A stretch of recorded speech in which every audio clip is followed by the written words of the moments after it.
Shalom Aleichem. Bapak Yahweh memberkati saudara sekalian. Pagi ini saya akan menyampaikan satu materi yang saya beri tema, wah ini belum dihapus anunya ya, jadi tulisannya masih ngaco. Saya beri tema yaitu placebo dan nocebo effect. Namun sebelumnya saya akan membacakan terlebih dahulu kesaksian, saudara-saudara. Ada kesaksian yang akan saya bacakan untuk saudara. Yang pertama yaitu kesaksian dari Ibu Komang Ayu dari Bali. Shalom Papi Lukas, saya Ayu dari Bali. Saya mau bersaksi. Saya seorang ibu rumah tangga dengan 2 orang anak. Karena tidak bisa bekerja di luar, saya memutuskan untuk menjaga anak sambil berjualan secara online. Tadi sementara saya menidurkan anak-anak, saya mendengarkan khotbah Papi Lukas yang berjudul Dikelilingi Mujizat. Dan pada saat Papi khotbah, saya dengan antusias menjawab dan merespon ucapan-ucapan Papi. Belum selesai saya mendengar ucapan-ucapan Papi Lukas, tiba-tiba ada chat melalui WA, saya baca dan ternyata ada orderan masuk. Karena sudah hampir seminggu belum ada orderan sama sekali. Dan saya langsung tercengang. Keajaiban terjadi pada saya dalam hitungan menit. Saya langsung ambil HP dan menulis kesaksian ini. Terima kasih untuk khotbah yang sangat memberkati saya. Bapak Yahweh memberkati.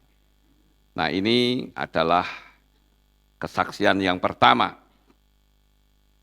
Kemudian yang kedua, dari Maria Anakota, Pulau Seram. Shalom, selamat pagi Pak Lukas. Saya mau bersaksi betapa dahsyat dan ajaib kuasa di dalam nama Bapa Yahweh. Sejak seminggu yang lalu Pak Lukas mendoakan saya, sekarang saya sudah tidak batuk darah lagi. Saya percaya kuasa bilur-bilur Yesua yang ajaib, semua sakit penyakit sudah dikalahkan. Saya sembuh sehat kembali secara total di dalam nama Adonai Yeshua HaMashiach, Bapa Yahweh Rafa. Amin, haleluya.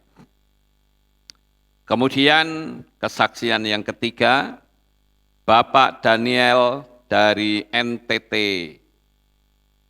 Shalom Papi, saya mau bersaksi karena betapa dahsyatnya kuasa dan berkatnya Bapa Yahweh dalam hidup saya.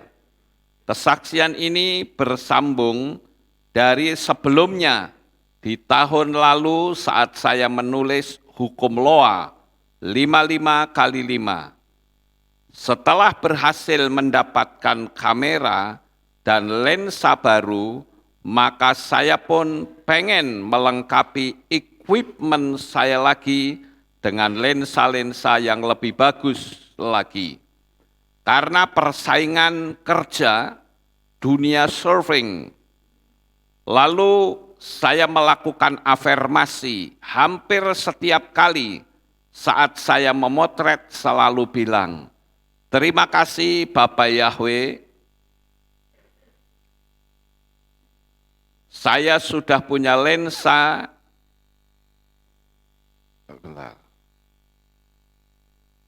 Coba, nah ini. Terima kasih Bapak Yahweh, saya sudah punya lensa M Zuiko 300 mili Pro IS dan Mac 20 teleconverter. Nah ini dia dapat saudara. Dan itu yang terus saya afirmasikan dan singkat cerita, Puji Bapa Yahweh, kemarin tanggal 27 April, kembali orang yang sama, yaitu teman saya dari USA atau Amerika, dia membawa semua perlengkapan yang saya butuhkan itu, bahkan lebih dari yang saya pikirkan. Saya bersyukur betapa Yahweh terus memberkati pekerjaan saya, walaupun banyak persaingan, tetapi pelanggan tetap banyak untuk saya. Ini saya kesaksian singkat saya dan biarlah menjadi berkat bagi semua orang yang mendengar dan menonton channelnya Papi dan Kehilat Alef Tau. Salam kasih dari kami di Rote NTT. Bapak Yahweh memberkati kita semua. Amin. Haleluya. Nah, sekarang kesaksian yang terakhir, yaitu kesaksian dari Bella Rosiana.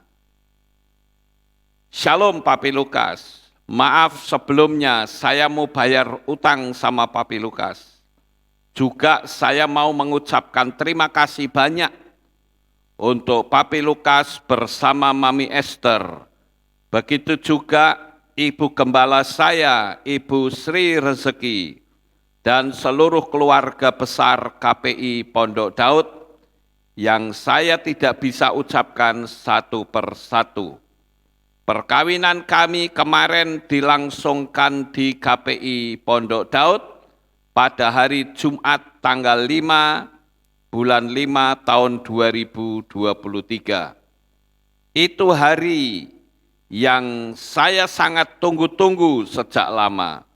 Sebelum kami sepakat untuk mengkuduskan perkawinan kami, saya dan suami yang berbeda iman kepercayaan, kami berdua sangat tersiksa karena hidup kami berbeda arah dan tujuan. Dulu saya beriman ke sesembahan Yunani dan suami saya ke sesembahan Arab. Di pertengahan tahun 2021, saya mendapatkan channelnya Papi Lukas dari teman kantor saya tentang bumi datar. Saya terkejut dan bingung, kok bisa ya? Lalu saya penasaran tentang khotbah-khotbah yang lain dari Papi Lukas yang begitu banyak. Setiap hari saya dengarkan sampai saya memutuskan untuk mau dibaptis pembaharuan. Di bulan Juni tahun 2021 bersama anak pertama saya dengan diantar suami saya. Puji Bapa Yahweh, sepulang dari Magelang setelah dibaptis saya rindu sekali. Satu orang diselamatkan, satu keluarga pasti akan diselamatkan. Dengan cara hukum loa, saya menarik spirit suami saya untuk menyembah Tuhan yang benar. Hari pertama saya menulis tanggal 12 bulan 10 tahun 2021. Terima kasih Bapak Yahweh, saya telah mendapatkan suami yang satu iman. Haleluya, amin. Nah, ini tulisannya. Tidak lupa juga saya afirmasi dan membayangkan suami saya ditenggelamkan atau dibaptis dalam nama Bapa Yahweh yang benar, yaitu Elohim Yahweh di dalam Adonai Yeshua Hamashiach dan Ruach HaKodes. Lalu Bapak Yahweh menjawab di tanggal 12 Juni 2022, suami saya memberikan diri untuk dibaptis. Haleluya. Bapak Yahweh menjawab doa saya 1 tahun lamanya. Setelah itu saya minta suami saya untuk mengkuduskan perkawinan kami, tapi dia menolak dengan alasan belum siap dan belum yakin dengan iman percaya yang sekarang. Tak berputus asa, saya terus berdoa, berseru, dan berpuasa, sampai saya ada di titik di mana saya tidak bisa berbuat apa-apa lagi, kecuali berserah dan menyerahkan semua pergumulan yang saya hadapi di dalam tangan Bapa Yahweh. Saya percaya jika kita masih mengandalkan kekuatan Tuhan sendiri, Bapa Yahweh tidak akan langsung turun tangan mengatasi pergumulan kita. Haleluya. Saat saya berserah dan berpuasa, di situ tangan Bapak Yahweh sendiri dengan penuh kuasa menjamah hati suami saya, sehingga dia mau mengkuduskan perkawinan kami. Bentar. Terima kasih Bapak Yahweh, saya sadar seorang istri adalah penolong suami, dan seorang istri harus tunduk, tidak boleh meninggalkan suaminya untuk pergumulan apapun yang terjadi. Demikianlah kesaksian saya, kiranya bisa menjadi penguat untuk istri-istri yang pasangannya belum mengenal dan percaya Bapa Yahweh di dalam Adonai Yeshua HaMashiach. Doakan dan percayalah bahwa kita menyembah Tuhan yang ajaib, dan Tuhan kita tidak akan membiarkan kita jatuh dan sampai tergeletak. Terima kasih Bapak Yahweh memberkati, haleluya, amin. Ya, itulah kesaksiannya saudara-saudara. Dan kita yakin selama kita mengandalkan Bapak Yahweh, tidak ada perkara yang mustahil. Sekarang kita akan kembali ke materi saya, yaitu tentang placebo effect dan nocebo effect. Sebelum saya lanjut, saya akan jawab terlebih dahulu beberapa pertanyaan yang belum sempat saya jawab, ya, karena banyak orang yang kemarin WA katanya kok enggak mimpin ibadah, ada apa gitu ya. Nah, saya perlu memberitahu bahwa selama hampir 1 minggu penuh saya meninggalkan kota Magelang untuk pelayanan di Sumatera, saudara. Karena kalau saya jalan itu sebaiknya berbarengan, supaya sekaligus gitu, tidak bolak-balik. Jadi ada yang belum saya jawab, dan juga kitab bersuaranya juga belum saya mulai lagi, karena saya melakukan safari keliling. Dari Magelang ini, pertama saya menuju ke Lampung. Ya, di sana ada pentabisan pendeta dan juga peresmian KPI, saudara. Kemudian ke Marindal, ya, yang di Lampung ini, maaf bukan peresmian tapi pelantikan pendeta, ya. Kemudian dari Lampung ke Marindal, Medan. Di sana ada KKR, dan saya bersyukur karena Pak Gembalanya itu panggil beberapa pendeta, teman-teman dia yang belum memanggil nama Bapak Yahweh, dan mereka berdatangan, dan akhirnya dia juga dengar nama Yahweh. Kemudian dari Medan menuju ke Siantar. Ya, Siantar itu pematang Siantar, ya. Kemudian dari Siantar menuju ke Batam. Nah, di Batam itu kami lakukan peresmian KPI Aleph Tau Immanuel di Batam, saudara. Bagi saudara yang ada di Batam, silahkan bisa merapat. Saudara bisa hubungi saya untuk alamatnya. Ya, jadi saudara bisa merapat yang ada di Batam. Kemudian dari Batam kami menuju ke Jakarta karena ada pemberkatan perkawinan. Nah ini yang tadi bersaksi, saudara-saudara. Jadi itulah yang saya bisa sampaikan kepada Bapak Ibu Saudara yang belum menjawab, belum saya jawab WA-nya. Saya bukan kecapean, capek sih tidak, ngantuk itu iya saudara. Karena pelayanannya itu sampai jauh malam, selesai ibadah, nggak bisa langsung pulang, tapi ada orang yang tanya-tanya, ada yang konseling, sampai jauh malam. Ya, bahkan sampai jam 1 pagi, jam 5 berangkat lagi ke bandara. Seperti itu saudara, selama beberapa hari, sehingga saya agak sedikit ngantuk. Jadi mohon maaf kalau saya belum sempat bikin kitab yang bersuara. Nah saya sudah sampai di Magelang ini, saya akan mulai lagi Bapak Ibu. Bagi saudara yang belum bergabung untuk mendengarkan kitab bersuara, saudara bisa kirim WA ke saya, ya. Nanti saya masukkan ke grup pembacaan kitab suci yang bersuara.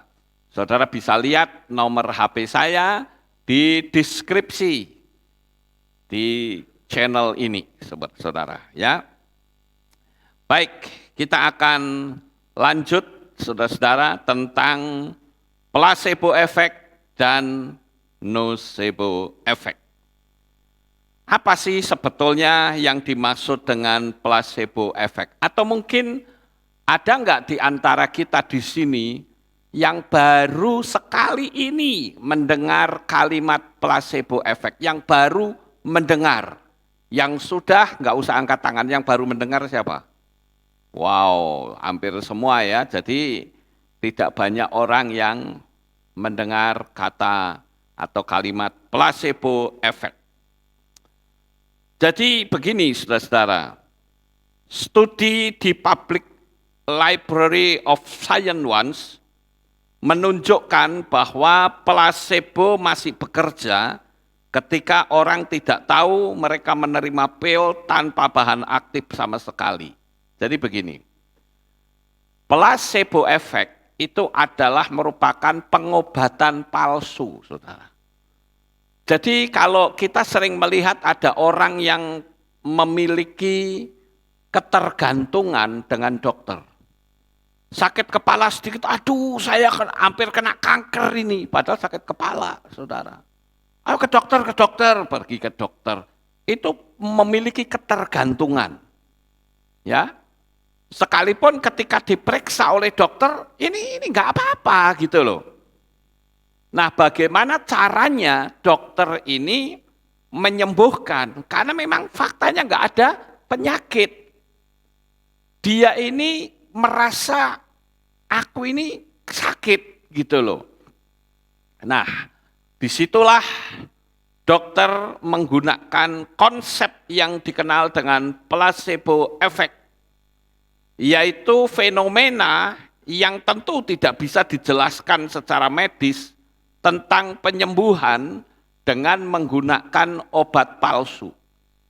Obat palsu ini sebetulnya di dalamnya itu hanya berisi tepung, ya, mungkin juga gula, atau pakai suntikan yang isinya hanya obat infus, saudara-saudara. Ini yang disebut dengan perawatan dan terapi palsu, yang sama sekali tidak memiliki peran apapun untuk bisa menyembuhkan. Tetapi anehnya bisa membuat orang merasa lebih baik, bahkan sembuh dari penyakitnya. Artinya apa saudara-saudara? Obat dan perawatan palsu ini menjadi seperti turning point atau titik balik dari sesuatu penyakit yang membuat dia sehat. Nah, sampai di sini saudara paham atau tidak? Itulah yang disebut dengan efek placebo. Jadi kalau saudara itu lagi-lagi ketergantungan obat, Ya kalau orang terus-terus ketergantungan obat, bisa jebol ginjalnya, saudara. Nah, dokter yang ngerti, dia tahu bahwa di tubuh orang itu tidak ada penyakit, tetapi dia sakit, itu sebetulnya adalah sakit secara psikologi. Dan penyakit yang secara psikologi ini akan bisa mendatangkan sesuatu yang buruk di dalam diri orang tersebut. Jadi, Bapak Ibu, pada dasarnya tubuh dan pikiran kita atau pikiran manusia itu saling terhubung dengan sistem yang sangat kompleks. Nah, efek placebo itu bekerja dengan cara merangsang pikiran dengan hal-hal yang positif, sehingga akan memberikan peningkatan mood psikologi. Oleh karena itu, efek placebo dapat membantu pasien-pasien yang menderita gangguan mental. Jadi kalau saudara itu, kan saya suka ketemu ya dengan orang yang apa-apa sedikit pikirannya buruk, saudara-saudara. Sakit kepala ngomongnya kena kanker. Ya, kan ada begitu ya. Nah ini orang ini yang harusnya diobati dengan pola placebo effect. Dikasih obat palsu. Nah, kenapa dia bisa sembuh? Karena dia itu selalu mengandalkan dan percaya kepada seorang dokter. Sehingga yang membuat orang itu sembuh itu adalah ucapan dokter tersebut dengan menggunakan pola turning point-nya adalah obat-obat palsu. Yang di dalamnya tidak ada bahan kimianya sama sekali. Hanya gula atau tepung, atau kamu tak suntik ya supaya sehat total. Nih saya punya suntikan ini super dahsyat. Saya percaya kalau kamu tak suntik ini, pasti kamu sembuh. Suntikan ini belum pernah saya berikan kepada orang lain. Tetapi karena kamu dekat dengan saya, sehingga suntikan yang super hebat ini saya berikan kepada kamu. Kamu tenang saja, pulang dari sini kamu pasti sembuh. Disuntik, saudara. Padahal isinya apa? Cairan infus. Paham nggak Bapak Ibu? Nah itu yang disebut dengan placebo effect. Mungkin saudara akan berpikir, oh, kalau gitu berarti dokternya itu membohongi. Iya, secara khusus memang membohongi. Tetapi bagi dokter yang penting orangnya itu sembuh. Betul nggak Bapak Ibu? Yang penting sembuh. Nah, jadi penyembuhan ini sebetulnya adalah ada keterkaitannya dengan logika dan perasaan manusia. Karena apa? Karena orang itu percaya kepada dokter. Jadi kalau begitu, yang menjadi penentu apakah kita sembuh atau makin sakit, bahkan mati, itu ditentukan oleh siapa? Pikiran. Ngerti nggak saudara? Kalau pikiranmu buruk, energimu jadi buruk, kehidupanmu jadi buruk, dan kesehatanmu pun akan menjadi buruk. Sekarang saya bicara seperti ini, saudara sudah paham atau belum? Nah, jika saya perlu kasih tahu saudara, saudara percaya saya bukan? Nah, ini juga menjadi turning point, ya, jadi titik balik. Kalau saudara mempercayai seseorang yang memiliki otoritas, apa yang diucapkan itu jadi. Dan saya beritahu kepada saudara, jika hari ini ada bencana yang datang kepada saudara, percayalah apa yang saya katakan. Kalau bencana bisa datang kepadamu, mujizat juga pasti bisa datang kepadamu. Sekali lagi, camkan kalimat saya. Mungkin hari ini engkau sedang kecewa. Mungkin hari ini saudara sedang marah, mungkin kepada Tuhan, atau mungkin kepada teman-teman. Karena saudara sedang berhadapan, khususnya dalam perekonomian. Saya katakan, jangan terus-menerus saudara mengandalkan manusia. Andalkanlah Bapa Yahweh. Saya percaya, kalau bencana datang, kesulitan ekonomi datang, maka saya punya keyakinan, mujizat-mujizat besar juga pasti bisa datang kepada saudara. Haleluya. Jadi bagaimana mujizat itu datang? Ya andalkan Tuhan. Tapi kalau saudara mengandalkan manusia, saudara akan kecewa berat. Ya. Saudara, kalau saya bilang kecewa, itu energi positif atau negatif? Negatif. Lah kalau negatif, maka akan mengarah kepada hal-hal yang negatif, saudara. Makanya firman Tuhan itu luar biasa. Ya. Ketakutan itu bisa datang pada kita. Kalau ketakutan itu bisa datang kepada kita, seharusnya ketika ada tekanan di dalam diri kita, keberanian itu akan muncul. Betul nggak Bapak Ibu? Kenapa saya itu punya keberanian nyali yang luar biasa besar? Sampai saya punya prinsip paling-paling mati saja kok apa yang ditakutkan. Karena dulu pada waktu saya sekolah, saya dibully, saya takut. Ya, kenapa? Kayak saya sendiri. Orang membuli, Cina, memang saya Cina. Lu mau apa? Ya, saya dibully, saya takut, saudara. Tapi terus dibully, yang menjadi akibat apa? Jiwa keberanian saya jadi naik, saudara. Saya berpikir, lu bully sekalian kita ajar kamu. Ya, betul, saudara. Begitu dibully, berantem, bunuh-bunuhan ya ayo, saya bilang begitu.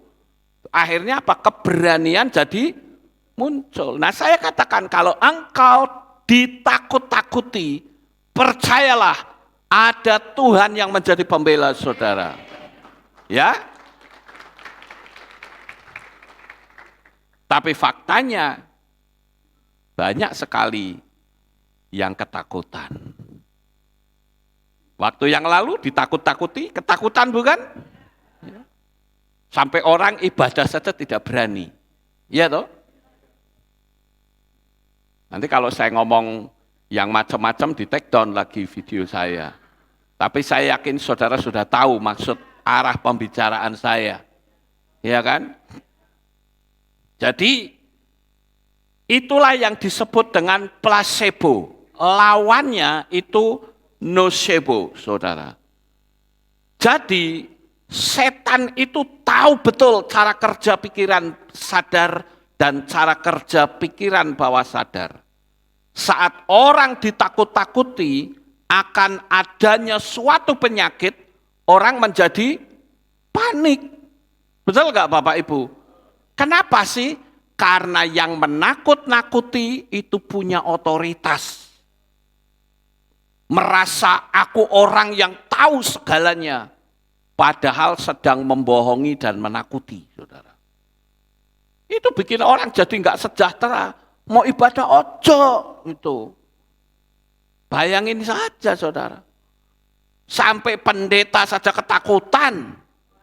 Mulutnya ditutup popok double, dipasangi face shield, dipasangi akrilik lagi. Labok sisan dipasangi tutup yang terbuat dari kaca sekalian, saudara. Ini kalau dipikir logika itu tidak masuk akal, babar blas, saudara. Kalau mau pakai popok double, tangannya kudu rapet, betul enggak? Lah tangannya enggak ditutup, masih jual beli. Enggak masuk akal, saudara. Jabat tangan begini, ya. Saya dulu waktu orang suruh jabat tangan begini, tak parani, tak jabat tangan. Kalau dia nggak mau, saya begini, saudara. Ya terserah, suka nggak suka, itu kan prinsip saya. Namanya orang jabat tangan itu artinya apa? Artinya kita ingin bersahabat. Orang seperti ini sih nggak salah, kalau memang dulunya seperti itu. Betul nggak Bapak Ibu? Lah dari dulu nggak pernah seperti itu. Sekarang seperti itu, saudara. Yang benar aja. Ya. Makanya dulu kalau ada orang gini, langsung tak datangin. Langsung tak datangin, saya selogrong tangannya. Dan rata-rata mereka mau, saudara. Ya mungkin terpaksa kali. Ya. Tapi kalau nggak mau, mesti saya akan tak gituin, saudara. Tapi memang belum ada sih yang seperti itu. Rata-rata ketika saya datangin, mereka mau jabat tangan. Ada juga jabat tangan pakainya gini. Wow, ini sopan nggak sebetulnya? Ada lagi jabat tangan pakai kaki. Aneh nggak itu, saudara? Itulah yang disebut efek nocebo. Ditakut-takuti sampai orang stres, ada yang mati lagi, saudara. Karena stres ketakutan. Ini sangat mengerikan. Setan tahu betul bagaimana cara kerja alam pikiran bawah sadar. Makanya Hawa jatuhnya kenapa? Ya karena itu. Ketika ditanya, itu pohon buah pengetahuan baik dan jahat, kamu makan deh. Oh tidak boleh. Tuhan berkata bahwa semua buah pohon dalam taman ini boleh kamu makan buahnya. Tapi yang satu ini tidak boleh. Karena pada hari engkau memakannya, pastilah engkau mati. Sekali lagi, pastilah engkau mati. Tapi setan apakah mengiyakan? Tidak. Setan berkata, sekali-kali engkau tidak akan mati. Tetapi Elohim mengetahui bahwa ketika engkau makan buah itu, maka engkau akan menjadi seperti Elohim. Wow. Berarti Elohim membohongi saya kalau begitu. Lawang pingin jadi Elohim seperti Elohim saja kok kudu ngambil buah itu. Padahal ketika manusia itu dijadikan Tuhan, dia sudah seperti Elohim. Betul nggak Bapak Ibu? Tetapi dengan pelintiran kata-kata, sehingga membuat manusia itu curiga terhadap Elohim. Ngerti nggak? Nah itu yang saya katakan efek dari ucapan. Sehingga mengatakan, oh ini boleh kok, nggak apa-apa, makan aja. Begitu dimakan, bingung, lu kok saya telanjang. Ngerti nggak Bapak Ibu? Ya. Jadi, setan itu ngerti betul bagaimana cara pikiran bawah sadar itu bekerja. Yaitu apa? Dia menggunakan kalimat-kalimat untuk orang main logikanya, saudara. Tapi kalau yang dulu, saya nggak main logika saya. Ya, karena apa? Secara logika itu sudah nggak benar, saudara. Kalau mau benar, ya tutup kabeh, pakai pakaian APD itu baru benar, saudara. Ya toh, coba aja seluruh dunia pakai pakaian APD, wah rame kali ya.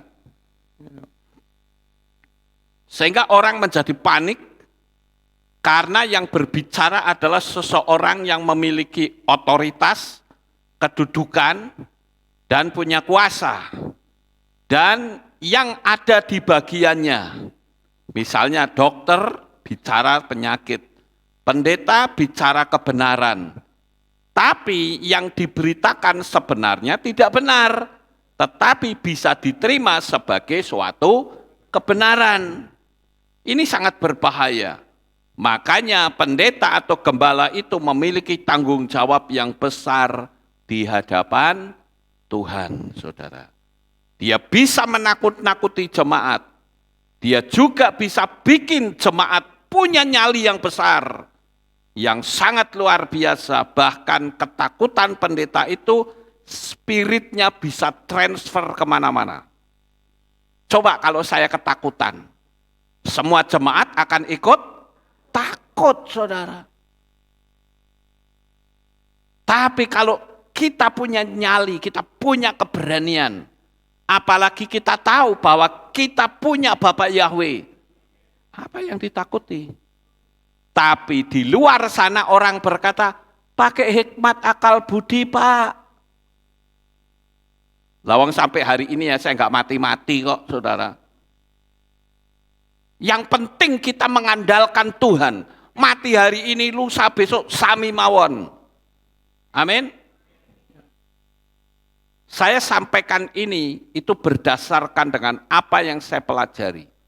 Efek nocebo itu bisa bikin orang mati, saudara. Nah, sekarang saya akan ceritakan bukti efek dari nocebo. Ada 3 orang bayi perempuan yang dilahirkan pada hari Jumat Keramat. Ingat, di Amerika orang masih mempercayai tanggal 13 itu adalah hari sial. Tapi kalau kita, orang yang percaya kepada Bapak Yahweh, tanggal 13 itu adalah hari yang sangat luar biasa. 13 itu dalam bahasa Ibrani angka gematria dari kata ehad atau unity atau satu kesatuan. Tetapi setan membuat supaya orang ketakutan sehingga dia bikin ulah pada tanggal 13 sehingga orang akan mempercayai bahwa tanggal 13 itu adalah angka sial. Sehingga rumah sakit tidak ada angka 13. Hotel juga tidak ada, lift juga tidak ada. Kalau saya punya rumah sakit tak bikin angka 13, saudara. Ya. Sampai ada film judulnya Friday the 13th. Ya. Dan itu film itu isinya cuma satu. Ceritanya beda-beda tapi intinya cuma satu. Bahwa tanggal 13 itu adalah hari yang telah menjadi hari terkutuk. Tapi saya katakan dalam nama Bapak Yahweh, 13 adalah angka mujizat. Angka yang dahsyat, saudara. Saudara masih ingat bagaimana tembok Yeriko itu dikelilingi oleh bangsa Israel? 13 kali, saudara. Jadi kadangkala kita kalau kurang pengetahuan itu bisa digoblokin sama setan. Jadi kalau ada apa-apa yang sifatnya mitos, pelajari dulu dari kitab suci kita. Ya. Nah, sekarang saya akan ceritakan. Ini peristiwa fakta dari seseorang yang berkaitan dengan bencana. Ada 3 bayi perempuan dilahirkan di hari Jumat Keramat tanggal 13 di Rawa Okefenokee, Whitecross, Georgia, Amerika.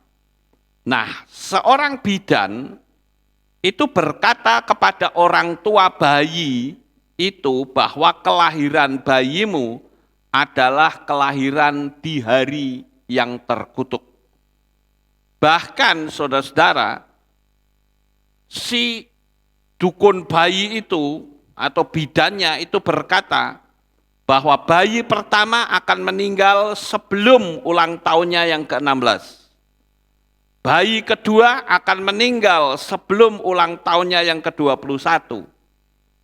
Dan bayi yang ketiga akan meninggal sebelum ulang tahunnya yang ke-23. Ini kalimat mengandung kutuk, saudara.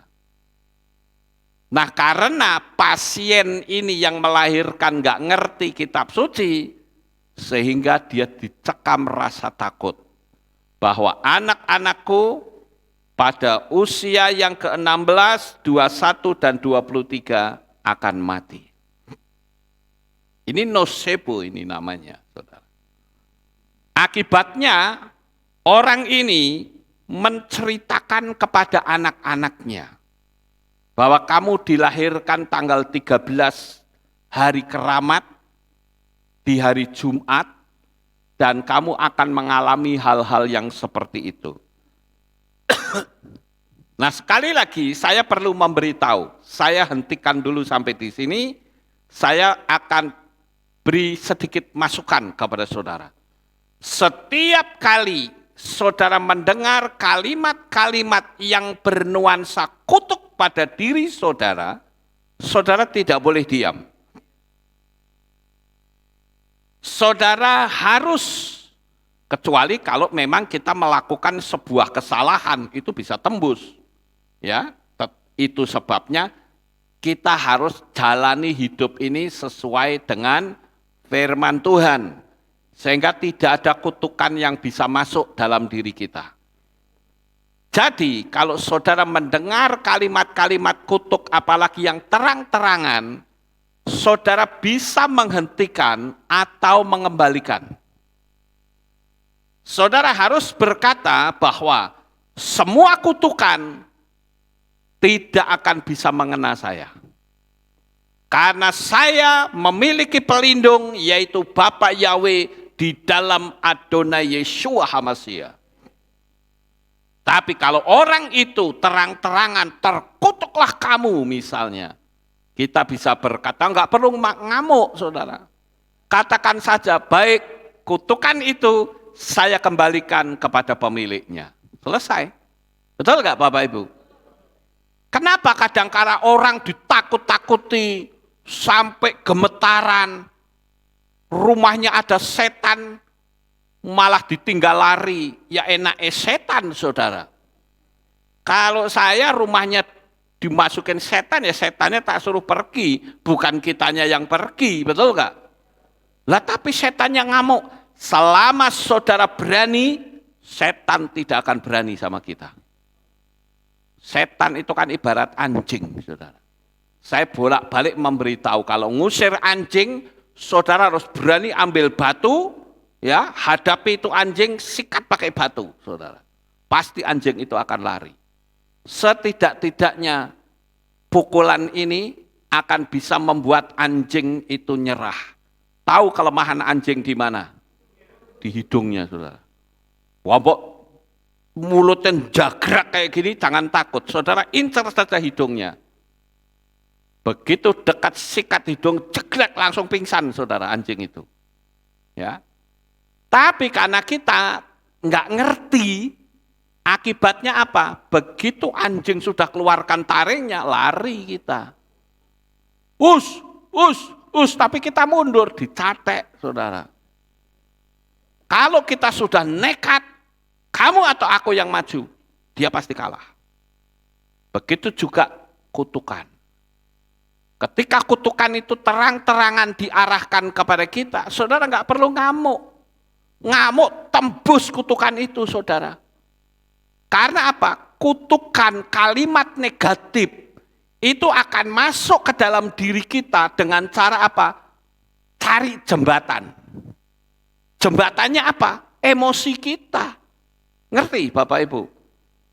Jadi kalau ada orang marah, kata-katanya ngutuk gitu ya, jangan marah. Karena kalau mereka kan memancing. Betul nggak Bapak Ibu? Sama ketika saya punya black magic ya, kalau orang macem-macem ya saya bikin marah saja. Cara bikin marahnya gimana? Laung bikin marah orang ya gampang, betul nggak Bapak Ibu? Nah marah itu adalah jembatan.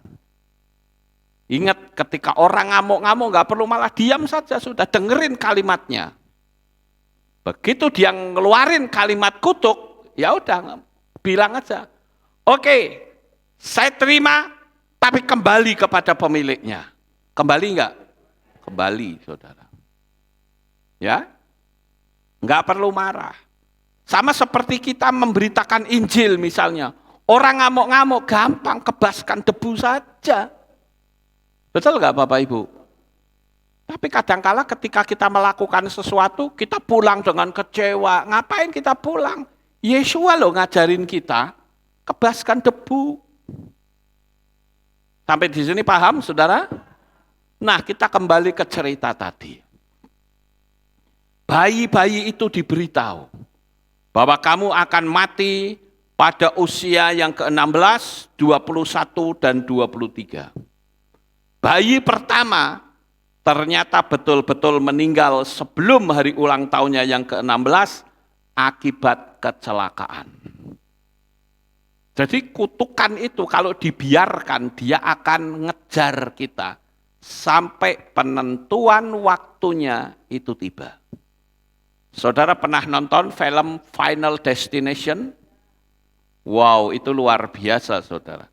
Itu membuka wawasan orang yang tidak paham akan dunia alam roh. Ketika sudah ditetapkan semua penumpang dalam pesawat itu, semuanya akan mati. Saudara mau lari kemanapun, energi itu akan kejar terus. Saudara. Coba sekali-kali saudara tonton film itu, Final Destination. Itu sampai 4 seri kalau tidak salah. Tapi semuanya mengandung bencana yang sangat mengerikan. Bahwa setiap kalimat, ucapan yang mengandung kutuk ketika kita tidak menghentikan atau mengembalikan, akan betul-betul kena. Kembali ke cerita ini. Bayi pertama meninggal di usia atau sebelum hari ulang tahunnya yang ke-16, mati akibat kecelakaan. Bayi yang kedua, begitu takut dengan ramalan, memutuskan untuk pergi dengan seorang teman untuk merayakan akhir dari kutukan di hari ulang tahunnya yang ke-21, kemudian dia betul-betul mati terbunuh oleh peluru nyasar saat memasuki kedai minuman. Ada-ada aja ya, aneh-aneh yang muncul saudara. Kemudian bayi yang ketiga, mengetahui apa yang terjadi dengan bayi yang lainnya, memutuskan untuk keras sebelum hutnya yang ke-23. Ia minta para dokter untuk memastikan keselamatannya. Tetapi di malam kedua, menjelang hari ulang tahunnya, dia mengalami hiperventilasi dan berkeringat sangat banyak, lalu sekarat dan mati. Otopsi yang dilakukan oleh para dokter menunjukkan beberapa gangguan fisiologis yang sangat serius. Namun mereka setuju bahwa teror mungkin telah mempercepat kematiannya. Penyebab langsung kematiannya adalah hipertensi pulmonar primer yang digambarkan oleh seorang dokter sebagai gangguan pembuluh darah yang cukup langka di paru-paru. Dokter mengatakan bahwa tidak banyak yang dipahami tentang penyakit ini. Ini adalah yang disebut nocebo effect. Jadi saudara-saudara, di dalam dunia kedokteran, efek nocebo adalah suatu keadaan ketika substansi yang sebenarnya tidak menyebabkan rasa sakit, membuat seseorang betul-betul rasa sakit akibat kepercayaan atau persepsi mengenai suatu hal. Efek nocebo menunjukkan bagaimana pikiran dan persepsi yang negatif, mesti itu tidak nyata, nyatanya dapat memberikan pengaruh yang sangat signifikan kepada seseorang. Inilah mengapa overthinking, seni memikirkan masalah yang tidak ada, dapat berakibat buruk bagi kita. Kenapa ada seseorang yang sampai mengalami kegilaan? Karena ada tekanan yang berlebihan sehingga kelistrikan di otak manusia banyak yang korslet. Belum lagi ada campur tangan oknum yang tidak kelihatan mata. Ditekan habis sehingga menimbulkan rasa malu, takut, bersalah, merasa Tuhan tidak bisa mengampuni. Ada seseorang yang pernah kami tangani, saudara. Ceritanya begini, ada sepasang suami istri, istrinya ini melakukan perselingkuhan. Dan memang akhirnya sang suami itu tahu, lalu istrinya membuat sebuah perjanjian bahwa saya tidak akan melakukan perselingkuhan lagi. Tetapi saudara, dia selalu mendapatkan intimidasi yang hebat dari suaminya. Jadi akhirnya sang suami ini memiliki kehilangan kepercayaan kepada istrinya. Saya katakan berilah kepercayaan kepada istrimu. Karena bagaimanapun istrimu itu sudah membuat pengakuan bersalah. Minta ampun kepada Tuhan. Dia bahkan sudah tidak ada lagi hubungan apapun. Ketemuan juga tidak. Berikanlah kesempatan. Suaminya bilang, iya saya kasih kesempatan. Tapi setiap kali dia ingat, diintimidasi habis-habisan, saudara. Sehingga yang terjadi istrinya itu mengalami tekanan yang luar biasa hebat. Sampai si istri mengatakan, kenapa ya orang mau bertobat saja kok sulit? Kenapa ya orang mau sungguh-sungguh dengan Tuhan kok sulit? Aku sudah melakukan sebuah kesalahan dan aku mau menebus untuk berbuat yang baik. Tapi tuduhan, makian itu terus dari suami saya. Dia dipermalukan kemana-mana, saudara. Dan akibatnya apa? Karena sering dia mengalami overthinking. Akhirnya dia stres berat dan menjadi penghuni tetap rumah sakit jiwa. Sang suami mengatakan, Pak, saya minta ampun kepada Tuhan, saya sudah salah. Lah kamu dikasih tahu dari dulu nggak mau tahu. Ya habis setiap kali saya ingat, saya jengkel. Setiap kali saya ingat, saya dendam. Terus kalau sekarang gimana? Saya sudah nggak mau lagi seperti itu, Pak. Maaf ya, kamu terlambat.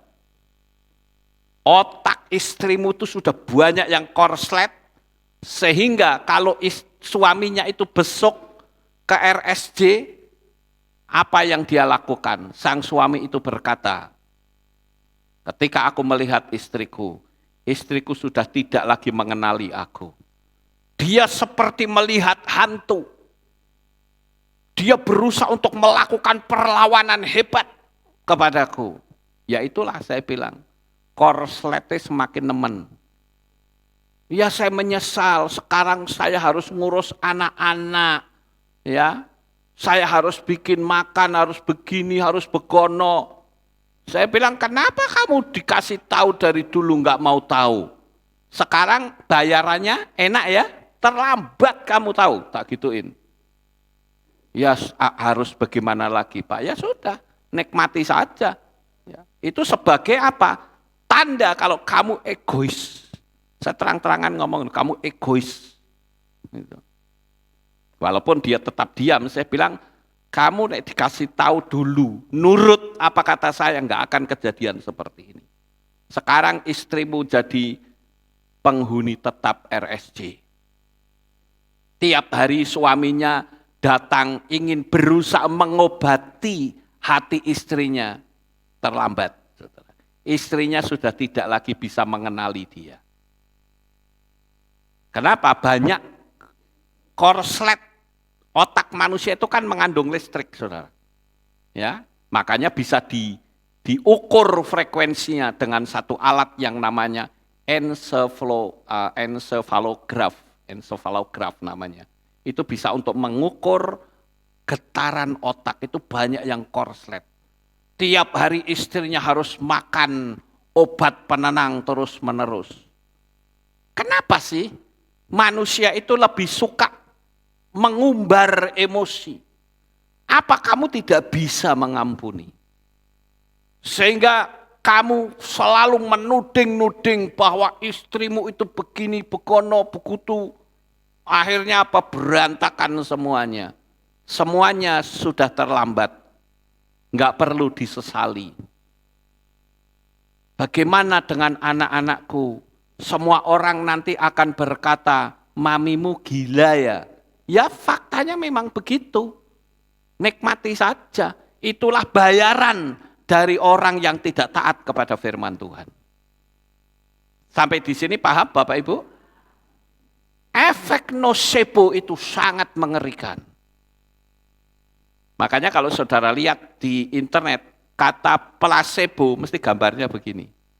Tapi kalau nocebo gambarnya mesti begini. Ya. Nocebo itu menghancurkan saudara. Kembali ke masalah efek placebo. Itu merupakan suatu keadaan ketika substansi yang sebenarnya tidak menyembuhkan, tapi bisa membuat manusia mengalami kesembuhan.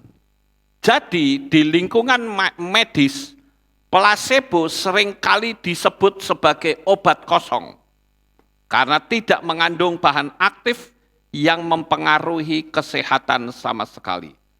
Placebo bisa berupa kapsul, bisa berupa tablet, atau cairan suntik yang sebetulnya itu adalah cairan infus biasa.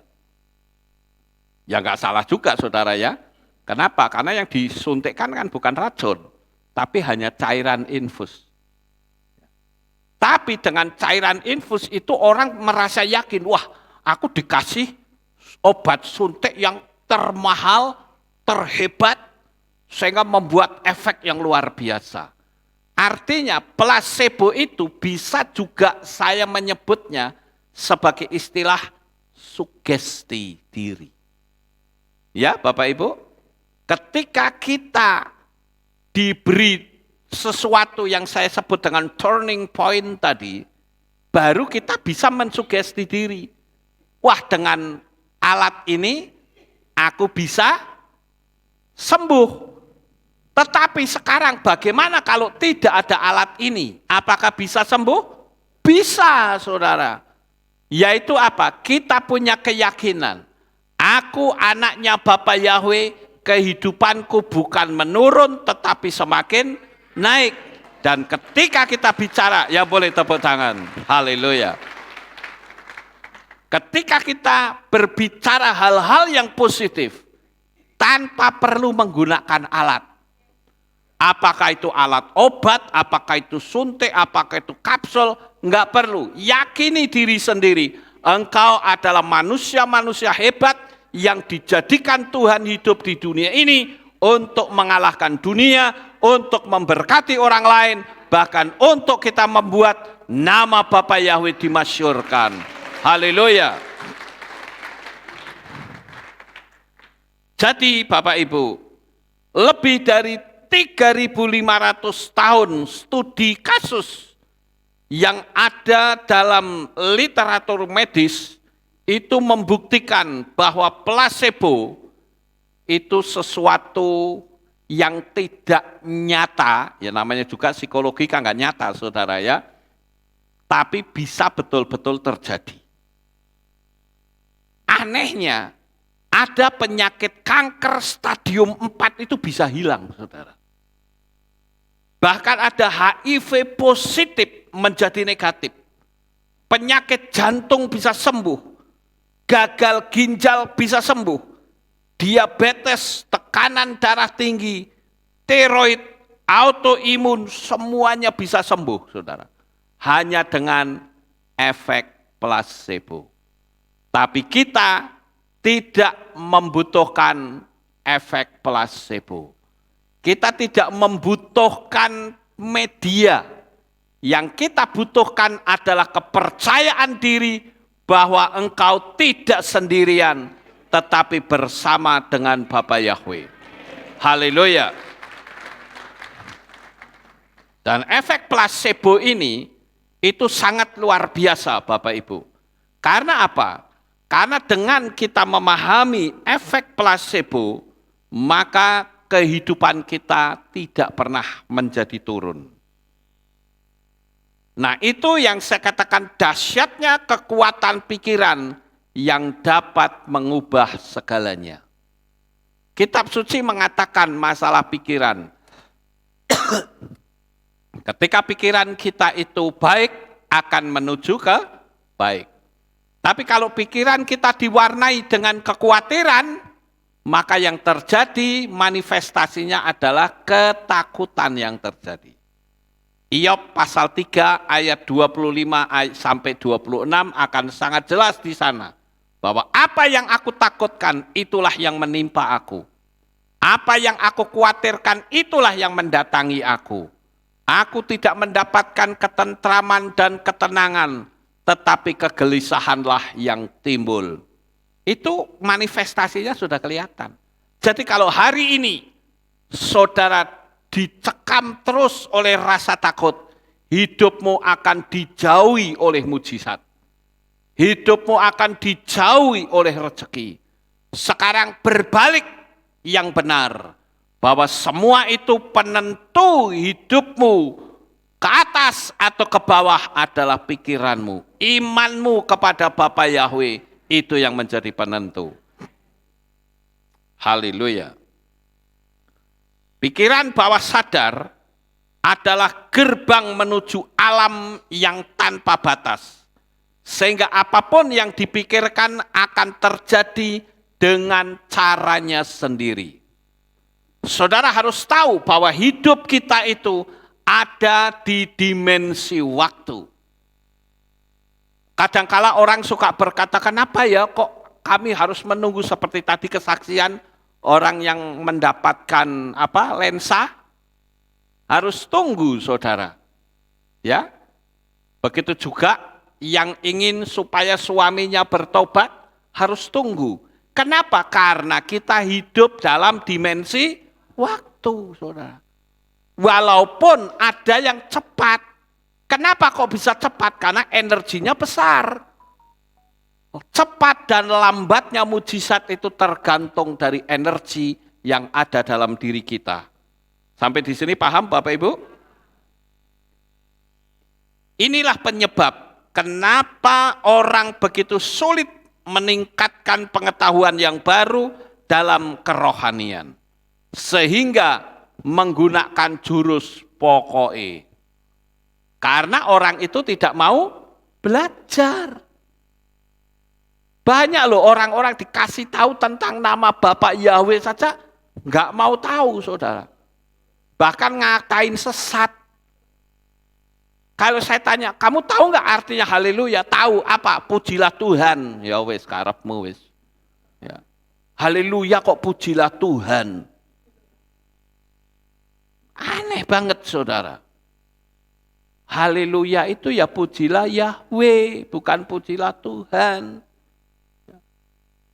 Jadi kadangkala karena pengetahuan itu kurang, dikasih pengetahuan tidak mau, ngunci diri. Nah itulah yang disebut kekafiran saudara. Tahu nggak artinya kafir? Kafir, kufur, itu kan sebetulnya itu dari kalimat bahasa Arab ya, artinya menutupi saudara. Apapun yang baru nggak bisa masuk karena ditutup. Ngerti? Ya.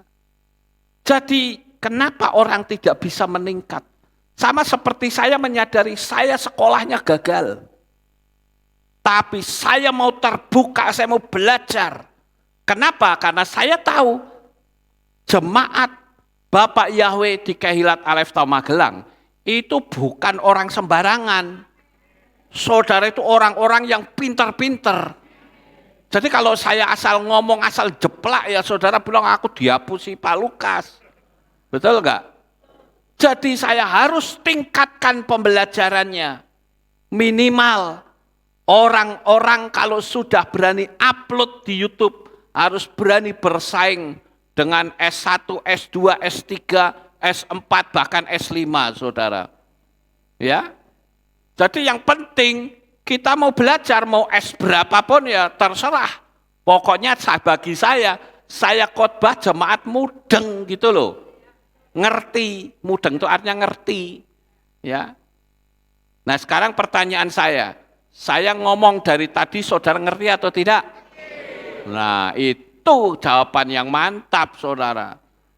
Saya pernah dengerin khotbah seorang pendeta, gelarnya doktor, mutar sampai saya berpikir sing diomong kiki opo sih sakjane, enggak mudeng saya saudara.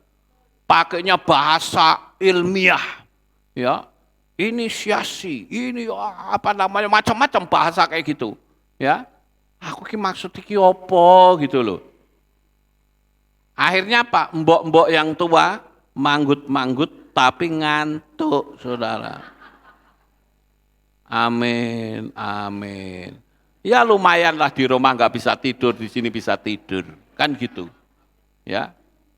Tapi kalau kita yakin betul, saya percaya saudara pulang dari tempat ini minimal pengetahuan saudara bertambah. Amin. Haleluya. Nah, jadi Bapak Ibu, kenapa sih otak manusia bisa menjadi sasaran utama? Inilah senjata Tuhan yang diberikan kepada manusia untuk menghadapi kerasnya dunia. Saudara pernah dengar kata Elon Musk? Nama seseorang, ya, apa programnya dia? Memasukkan chip implan di otak. Ya. Kenapa kok di otak? Kenapa enggak di sini atau di pantat saja, saudara? Kenapa harus di otak?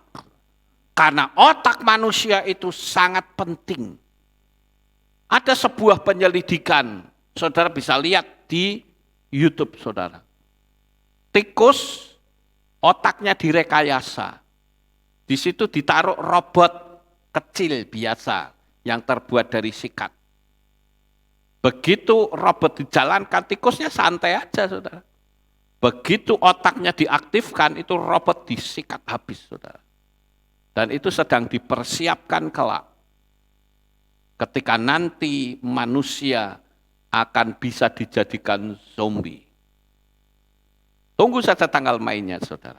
Walaupun ada orang yang mengolok-olok, jawabannya, emang gua pikirin. Nanti terlambat sendiri. Betul nggak Bapak Ibu? Kalau terlambat menyesal nggak habis-habisnya. Ya. Dikasih tahu yang benar nggak mau, ya toh. Sama seperti seorang suami tadi. Tak kasih tahu kamu harus begini-begini, tetap nggak bisa, saudara.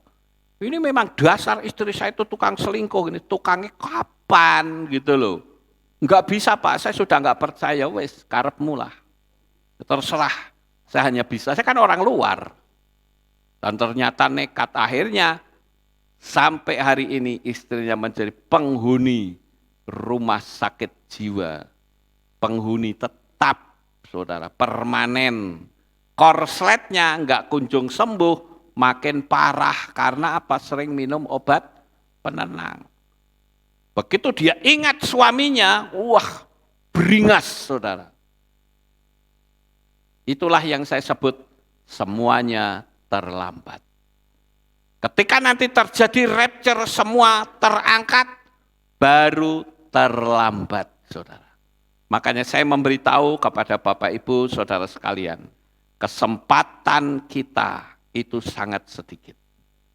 Ya, bagi saudara yang belum dimeterai, meteraikan saudara. Karena setan tidak ingin, podo wae, ya tunggu saja tanggal mainnya. Saya hanya mengingatkan, ya, kalau saudara tidak mau juga itu tidak melukai hati saya, tidak juga menyakiti hati saya, tapi itu semua saya hanya sampaikan demi kebaikan saudara, jangan sampai saudara nanti terlambat.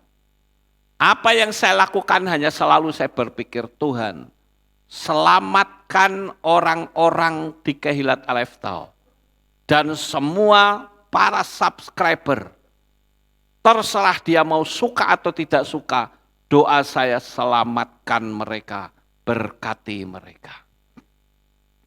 Saudara pernah dengarkan kesaksiannya Ibu Berry yang sekarang di KPI Pondok Daud? Pernah loh diajak ke sini ibadah, saudara.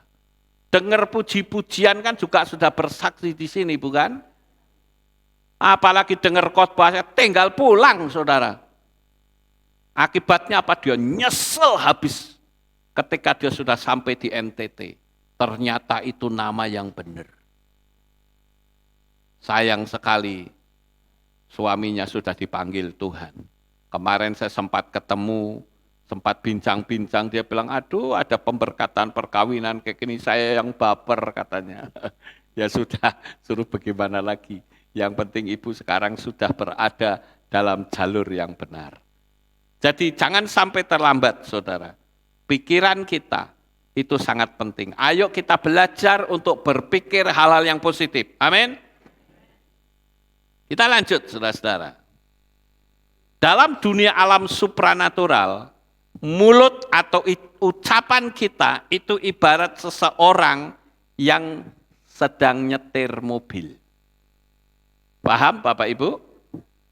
Mulut seseorang, ucapan seseorang itu ibarat seseorang yang mengemudikan mobil. Mulut kita kotor, mulut kita bisa menabrak orang lain. Paham? Tetapi yang satu lagi adalah perasaan itu ibarat mesin mobilnya. Ya. Dia mesin mobil itu tidak mau tahu, saudara. Supir itu bisa nyetir atau tidak. Mesin yang bergerak akan membawa kita sampai pada tujuan. Kalau supirnya benar. Paham nggak Bapak Ibu? Tapi kalau supirnya tidak benar, ya nabrak-nabrak. Emosinya gede, tapi nabrak-nabrak, saudara. Yang terjadi adalah kehancuran. Ingat, mesin itulah alam supranatural kita itu tembus ke dunia yang tanpa batas. Mesin itu juga perasaan kita. Mesin bunyi tapi mobil tidak ada tujuannya. Atau tidak punya tujuan, ya jelas mobil tidak bisa jalan, betul nggak Bapak Ibu? Ibarat mobil yang ada dalam bengkel. Itu mobil ketika di bengkel kan dibuka kan, kapnya dibuka, mesinnya dijalankan, sak banter-banter sisan, tapi karena tidak mengarah ke satu tujuan, mobilnya bisa jalan? Tidak. Sama seperti kita, emosinya, aku percaya. Tapi kembali, iman tanpa perbuatan pada hakikatnya adalah mati. Nah inilah cocok dengan firman Tuhan. Kalau saudara yakin, percaya, Bapak Yahweh pasti berkati saudara. Amin. Karena Dia adalah Tuhan yang Maha Kuasa. Sekarang yang terakhir. Mobilnya bagus, bahkan tipe yang terbaru, tapi nggak ada bahan bakarnya, nggak ada kepercayaannya. Akibatnya apa? Ya kayak begini, saudara, didorong lah, nggak ada bensinnya. Betul nggak saudara? Saudara percaya, hidup diberkati, amin, percaya. Tapi hati saudara, masa iya yo? Nggak bisa, nggak jalan saudara. Kalau saudara percaya di pikiran, saudara juga percaya di dalam hati. Tunggu, pasti terjadi. Itu hanya masalah waktu. Saya ingin dengar kesaksian-kesaksian dari Bapak Ibu Saudara sekalian, baik yang ada di sini ataupun yang di rumah. Bapak Yahweh memberkati, sukses besar untuk saudara. Haleluya. Kita tunduk kepala, kita berdoa. Terima kasih Bapak Yahweh. Kami telah menyampaikan firman-Mu, biarlah apa yang saya sampaikan ini menjadi berkat yang luar biasa. Sehingga kehidupan iman kita semakin bertumbuh. Dan kami percaya kehidupan kami bukan turun tetapi naik dan terus naik. Terpujilah Engkau, meteraikan firman ini di dalam hati kami semuanya. Di dalam nama Adonai Yeshua HaMashiach, kami sudah berdoa. Amin. Haleluya. Kita akan dengar pengumuman. Shalom, berjumpa kembali dalam Aleph Tau Update News. Berikut kami sampaikan pengumuman minggu ini. Info Hari Raya. Hadirlah Hari Raya yang telah ditetapkan oleh Bapa Yahweh, Hari Raya Shavuot, pada hari Kamis 25 Mei 2023, pukul 6 sore dengan tema Hujan Awal Hujan Akhir dicurahkan kepada kita. Ibadah Rabu digabung Kamis. Mari bersama-sama dukung dalam doa anak-anak kelas 6 SD dan 9 SMP yang akan melaksanakan ujian sekolah pada hari Senin 8 Mei 2023. Amsal 23 ayat 18 berkata, "Sebab masa depan sungguh ada dan harapanmu tidak akan diputuskan." Yom Huledet Sameah bagi Bapak, Ibu, Saudara yang berulang tahun di bulan ini. Biarlah berkat, anugerah, sukacita, dan damai sejahtera selalu melingkupi saudara. Demikian pengumuman minggu ini. Sampai jumpa di Aleph Tau Update News selanjutnya. Bapak Yahweh memberkati. Ya, itulah pengumumannya Bapak Ibu. Dan seperti biasa, karena hari ini adalah minggu pertama, maka kita akan memberikan kesempatan untuk persembahan tatangan. Persembahan tatangan ini masih kita lakukan terus untuk mendukung pembangunan Kehilat yang sampai hari ini masih terus berlangsung. Kita berdoa supaya pembangunan ini bisa selesai tepat waktu.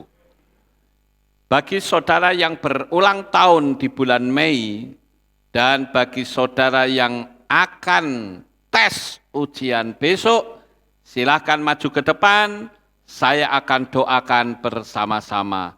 Yang tidak, kita akan bangkit berdiri, kita akan tutup di dalam doa. Haleluya. Sekali lagi, yang berulang tahun dan yang akan ikut tes, silakan maju ke depan. Saudara didoakan oleh seluruh jemaat di tempat ini. Ya. Mari kita akan berdoa, arahkan tangan saudara ke depan kepada teman-teman kita, saudara-saudara kita yang berulang tahun. Dalam nama Bapa Yahweh yang Maha Pengasih dan Penyayang, Bapa Yahweh yang kami puja di dalam nama Adonai Yeshua HaMashiach, ibadah pagi hari ini kami selesai Tuhan. Walaupun kami menyadari kami ingin mendapatkan selalu pengetahuan-pengetahuan baru untuk kami bisa melihat karya besar Bapa Yahweh. Tetapi kami berdoa pada pagi ini sebentar kami mau pulang. Tuhan jaga lindungi anak-anak-Mu dan kami berdoa secara khusus. Yang pertama adalah untuk mereka yang berulang tahun di bulan Mei. Kami mohon Bapa Yahweh, Engkau memberkati anak-anak-Mu Tuhan. Sehingga di bulan Mei mereka mendapatkan kado istimewa dari Bapa Yahweh. Sehingga mereka boleh bersukacita di dalam Engkau. Demikian juga kami berdoa yang esok akan ikut tes di sekolah.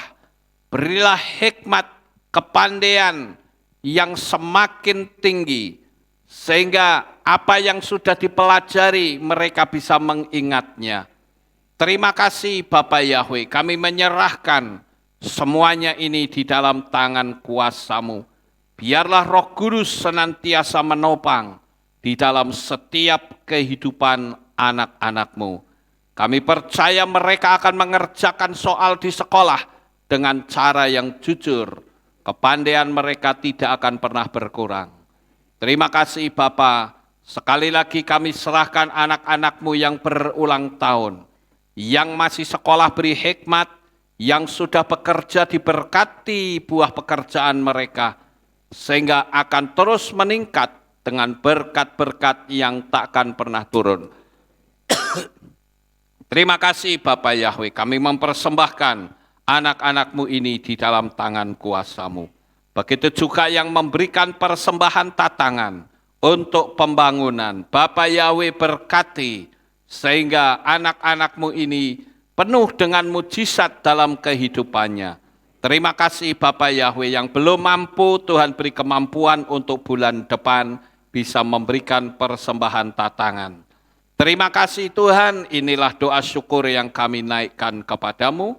Sebentar mereka pulang, jaga lindungi sampai di rumah dengan selamat. Di dalam nama Adonai Yeshua HaMashiach, kami sudah berdoa. Mari kita angkat tangan kita dan kita akan menerima berkat Kohanim. Haleluya. Yefareke Yahweh wa yismereka.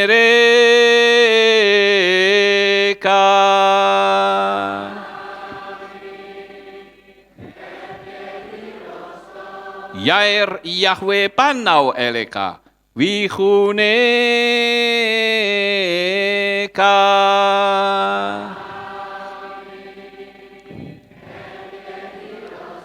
Yesa Yahweh panau eleka wa yashem lecha shalom.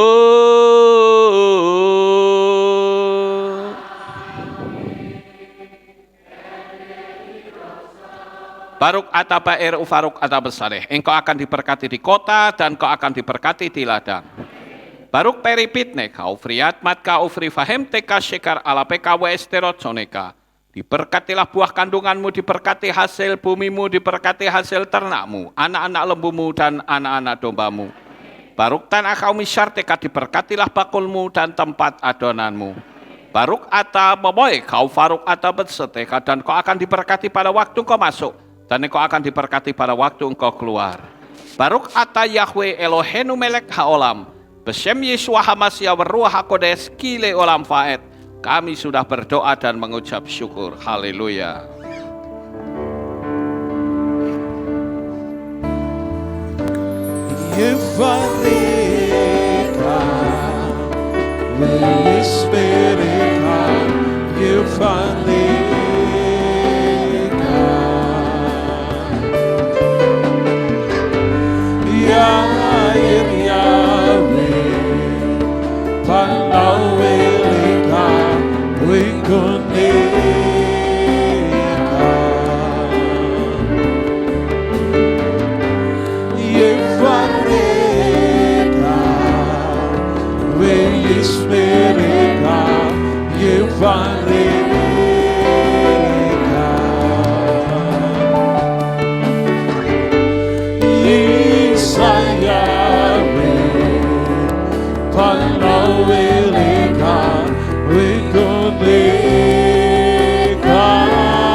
Selamat pulang Bapak Ibu, Bapak Yahweh memberkati. Yesus.